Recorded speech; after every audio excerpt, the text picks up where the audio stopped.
नमस्कार बच्चों, मैं सविता जाधव, सह शिक्षिका Gokhale education society, sir DM petit high school Sangamner.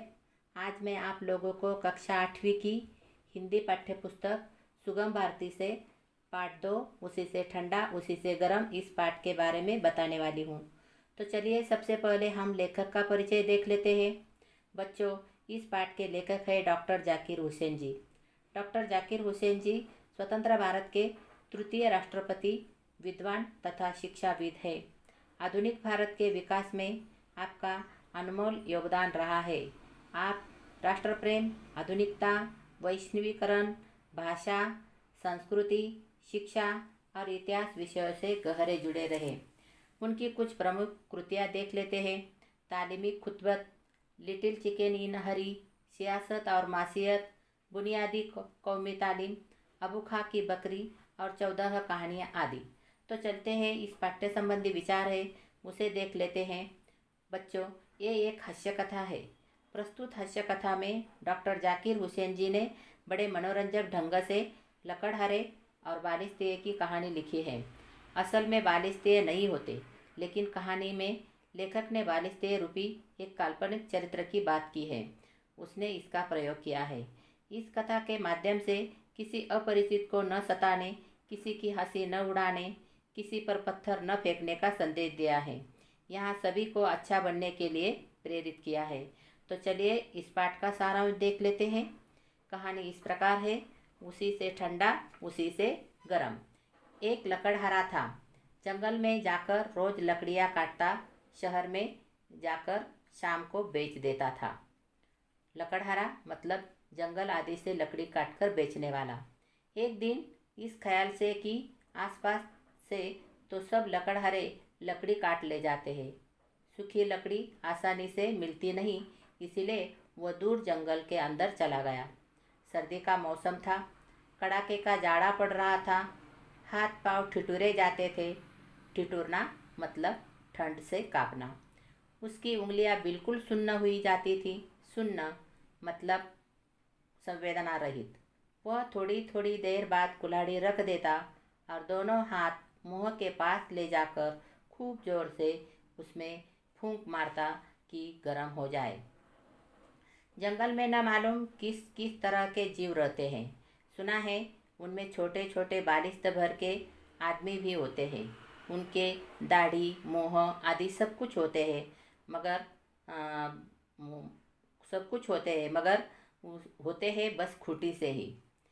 हम तुम जैसा कोई आदमी उनकी बस्ती में चला जाए तो उसे बड़ी हैरत से देखते हैं कि यह करता क्या है। लेकिन वे हम लोगों से ज़रा अच्छे होते हैं, क्योंकि उनके लड़के किसी परदेशी को सताते नहीं, न तालियां बजाते हैं और न पत्थर फेंकते हैं। खुद हमारे यहाँ भी अच्छे बच्चे ऐसा नहीं करते, लेकिन उनके यहाँ तो सभी अच्छे होते हैं। खैर, लकड़हारा जंगल में लकड़ियाँ बीन रहा था तो एक मियाँ बालिस्तीय भी कहीं बैठे उसे देख रहे थे। मियाँ बालिस्तीय ने जो देखा कि यह बार बार हाथ में कुछ फूंकता है। बालिस्तिया मतलब छोटा आदमी। बार बार कुछ फूंकता है तो सोचने लगे कि यह क्या बात है।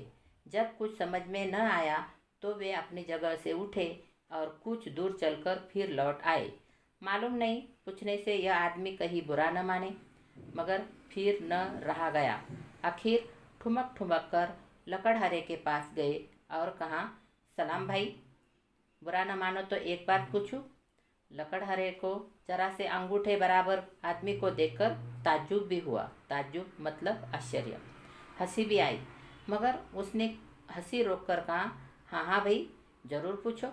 बस यह पूछता हूँ कि तुम मुँह से हाथ में फूंकसी क्यों मारते हो। लकड़हारे ने जवाब दिया, सर्दी बहुत है, हाथ ठिठुरे जाते हैं। मैं मुँह से फूंककर उन्हें जरा गर्मा लेता हूँ, फिर ठिठुरने लगते हैं, फिर फूंक लेता हूँ।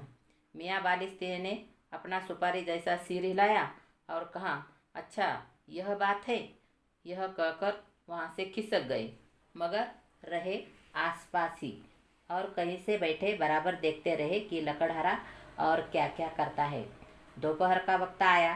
लकड़हारे को खाना पकाने की फिक्र हुई। उसके पास छोटी सी हांडी थी। आग सुलगाकर उसे चूल्हे पर रखा और उसमें आलू उबालने के लिए रख दिए।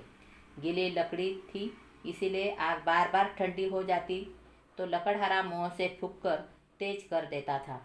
बालिस्तीय ने दूर से ही देखकर अपने जी में कहा, अब यह फिर फूंकता है, क्या इसके मुँह से आग निकलती है? मगर चुपचाप बैठा देखता रहा। लकड़हारे को भूख ज़्यादा लगी थी, इसीलिए चढ़ी हुई हांडी में से एक आलू, जो अभी पूरे तौर पर पका भी न था, निकाल लिया। उसे खाना चाहा तो वह ऐसा गर्म था जैसे आग। उसने मुश्किल से ही अपने एक उंगली और अंगूठे से दबाकर तोड़ा और मुंह से फू फू करके फूंकने लगा। बालिस्तीय ने फिर मन में कहा, यह फिर फूंकता है, अब क्या इस आलू को फूंक कर जलाएगा? लेकिन आलू जला वाला कुछ नहीं। थोड़ी देर फू फू करके लकड़हारे ने उसे अपने मुंह में रख लिया और गप गप खाने लगा। अब तो इस बालिस्तीय की हैरानी का हाल न पूछो। वह ठुमक ठुमक कर फिर लकड़हारे के पास आया और बोला, सलाम भाई, बुरा न मानो तो एक बात पूछूं? लकड़हारे ने कहा, बुरा क्यों मानूंगा, पूछो। बालिस्तीय ने कहा, अब इस आलू को क्यों फूंकते थे? यह तो बहुत गर्म था, इसे और गरमाने से क्या फ़ायदा? नहीं मियाँ, यह आलू बहुत गर्म है, मैं इसे मुँह से फूंककर ठंडा कर लेता हूँ। यह सुनकर मियाँ बालिस्तीय का मुँह पीला पड़ गया। वे डर के मारे थर थर काँपने लगे, बराबर पीछे हटते जाते थे।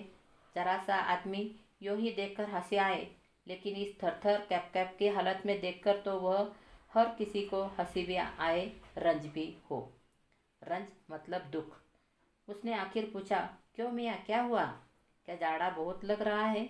मगर मियाँ बालिस्तीय जब काफ़ी दूर हो गए तो बोले, यह न जाने क्या बला है। बला मतलब आफत, आपत्ति।